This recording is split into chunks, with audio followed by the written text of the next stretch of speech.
Chapter 20 Preparations. Journal entry, 27th day, the 3rd month, 708th year. Everything is going to plan. We've recruited more people than I imagined, and we've made Unatus for them all. I've spoken to Freta, and we've decided to go to the Old Nation together. At first, I asked her to stay, but she wouldn't listen. I realized it would be nice to have her with me when I get the Book of Prophecy and free the people. We're going to leave Pyros in the loving care of Rion's wife, Liopus, and I'm going to spend as much time with him before we leave. Journal entry, 28th day, 3rd month, 708th year. I've just got back from being with Pyros. I've decided to let him see the Unum that was left after making the Unatus. Son, I've something I want to show you, I said when I found him playing in his room this morning. What is it? Wait until I show you. You'll like it.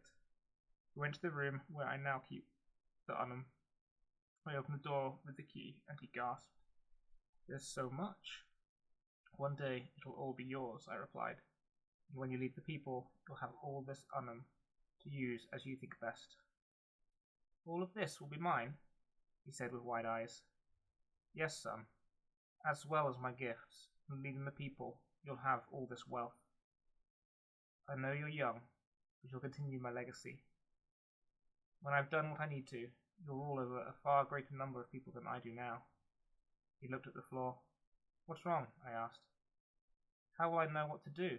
You lead so well. Can't you always lead them? I smiled at the innocence of his question. No, I'm afraid I can't always lead. One day I will die, and then you'll have to be strong and lead. Don't worry though, I'm here now. You should ask me if you have any questions. Watch how I lead, and learn from me. He looked up and smiled. Thank you, Father.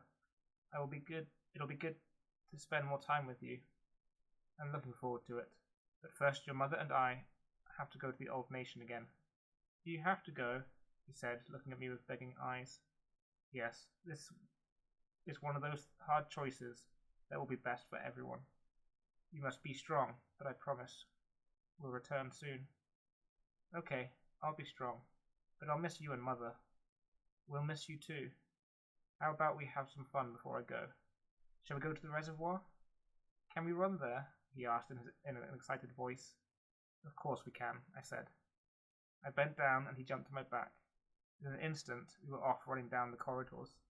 We must have looked ridiculous, but it was refreshing to hear him laugh and shouting to go faster. But for the first time in a long time, I felt carefree. I envy Pyros. Even though he knows he's destined to rule, he doesn't feel the weight of this and can just have fun. I know one day this will change, but I'll make sure he gets lots of these fun moments before then. After I was a lion and then a horse, thanks to Pyros' imagination, we arrived at the reservoir. I took him off my back and placed him on the ground. He looked at me and smiled. Thank you, that was fun. I smiled back and we sat under a tree. Can you tell me the story of how you got your necklace and when you met Mother? He asked. As we sat there, I told him what had happened. Wow, and really? He exclaimed from time to time. He always gets frightened at the wolf fight, and then cheers at the end. He makes me smile. He's heard the story many times, but still gets so excited. When I finished, I took off the necklace and gave it to him. It was big in his hands. How about you look after it? Really? He asked. Of course. When your mother and I return, you can run up to me, give me a big hug, and put it around my neck. Does that sound like a good idea? I would like that a lot. He hugged me, and I put it back. I put it around his neck. It was far too big, so I wrapped it around several times. I asked him if he would like to climb the tree. He looked at me, and spoke in a matter-of-fact way. I know I'm tall for my age, but this tree is far too big for me to climb. I laughed, bent down, and pointed to my back. He jumped on. I made sure he was holding on tightly, and then up we went. It had been a long time since I climbed the tree. I think the last time was when we left the nation 6 years ago. I had this thought in the tree and looked back to the Old Nation, many miles across the desert. I realized I was looking forward to a better future for everyone. I sat there thinking about this on a branch. with Pyros leading against me. This was a perfect moment. As the sun began to set, I broke the silence and told him we must go home or Freta would worry. When we were on the ground, I picked him up like a hug. He put his hands around my shoulders, his thick black hair soft against my cheek, and he fell asleep as I walked. Journal entry, 30th day, the 3rd month, 708th year. Freta and I have said a difficult goodbye to Pyros. We're at the channels with wagons full of supplies and Donatus. I've written out a plan of action and given copies to the Coriol Honora to distribute. We will camp half a day's journey from the Old Nation, where no one will be able to see us. Then at first light, we will move and enter by high sun. We'll go straight to the castle and surround it. I'll tell my brothers we're there to teach the people of a better way of life and get the Book of Prophecy. Depending on what happens, I'll instruct my Coriol Honora as I need to. All the people have gathered, and it's time to leave. Journal entry, 13th day of the 4th month, 708th year. We're half a day from the nation, but running low on water. There are too many of us to get a surplus from the channels each day. I've sent some people to the reservoir at night to fill as many water holders as possible. This will help the most dehydrated. In the morning we'll have to divert to the reservoir so that everyone can get some much needed water. Journal entry, 18th day, the 4th month, 708th year. I'm about to leave the main group. I've returned to my tent to quickly write what has happened.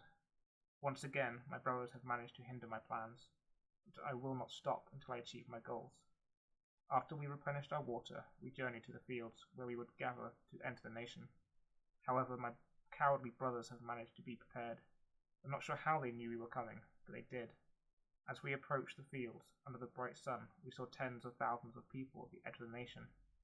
Behind them was a long, crude wall, just taller than I am.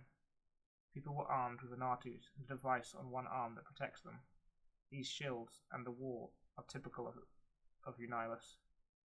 He always used his intelligence for cowardly reasons. When I first saw this, I was furious. I wanted to burn all the crops and land between us and them, but I stopped myself. Losing my temper wasn't going to solve this. My people were also bewildered. Many of them began to complain, saying they weren't going to fight and wanted to return home. I quickly told the Coriol Honora to go amongst them and tell them we were not going to fight, but to trust that I would solve this problem. They did as I said.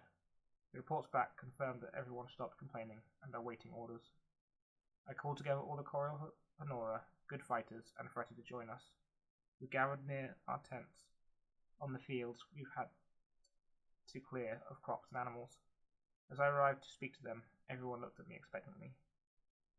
There's a debate, Honrus explained.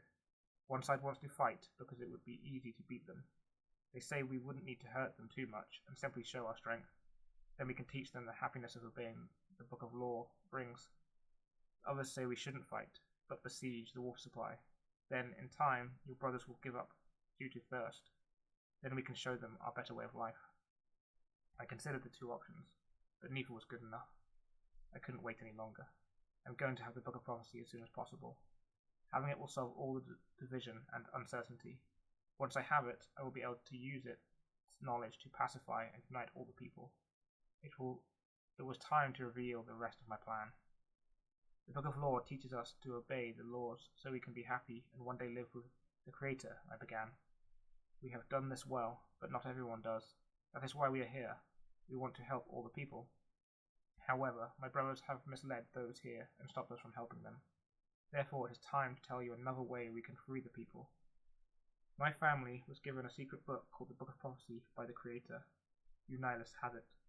This book contains the future, and was to be revealed when the time was right.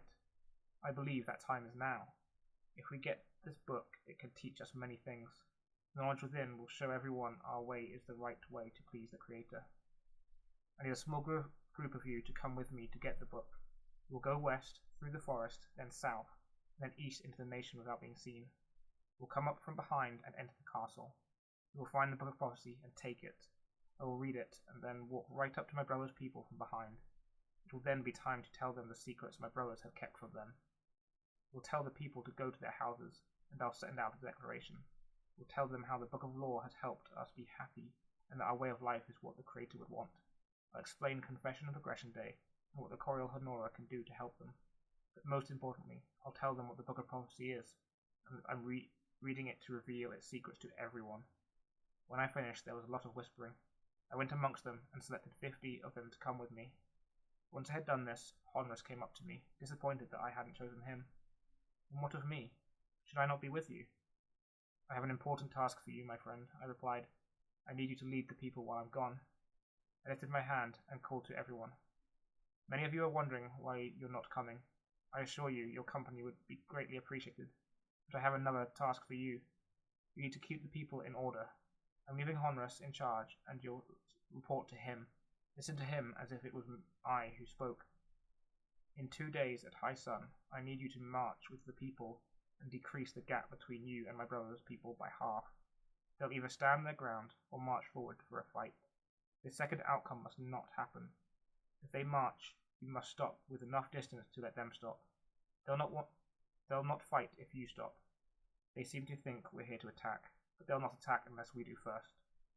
When you're marching, we'll be heading towards the castle. What you're doing will distract them so we can enter without being discovered. Does everyone understand the plan? They all bowed their heads and said they did. Good, I replied. May the Creator watch over us all. Those I have selected, please remain. The rest of you can go prepare. Tell the people we are going to bluff and attack, so I can get behind them to reason with the people. Do not tell any others of the Book of Prophecy. As they left, Honrus turned to me. Thank you for this great honor, he said. Remember our words, strength, power, and control, I replied. He nodded and left. With Rio and Lenore by my side, I addressed all those that remained. I've chosen you because I trust you. I've chosen you because you are the best fighters. The task ahead should be straightforward, but if there are guards, I need to know you are committed. Anyone who doesn't feel up to the task needs to leave now. They all looked around, but no one left. Good. We need to set off as soon as possible. Get provisions, and then we'll leave. You are dismissed. They left in a hurry, many of them excited for the chance to prove themselves. I turned to Fretta and smiled. She smiled back. In just over 2 days, I will have the Book of Prophecy, I said. Yes, you shall. You shall unite the people and return home to Pyrrhus. I miss him so much. I do too, but what we're doing will make his life so much better. As he grows older, he won't have to worry about the things I've had to. He'll be able to lead with ease. Time away now will mean better times in the future. I know. I just wish it could have been safe to bring him. I walked over to her. We'll return as soon as we can. If all goes well, we should be able to organize all the people in a week or two. Then we can return home. Okay. I'll focus on helping you, so we can return sooner. Thank you. I'm coming with you to get the Book of Prophecy, she said in a defiant tone, as if she expected me to say no. I would like that, I replied, her brow knitted together in surprise. I want you by my side when I get the book. It's not just my victory, but yours too. As I said this, people started to return. I kissed her on the cheek, and she whispered in my ear, I will get some provisions. As she left, I spoke to those who had returned. I must leave for a short time, but will return soon. I left to write this update, and in 2 days, I'll be able to write the secrets of the Book of Prophecy.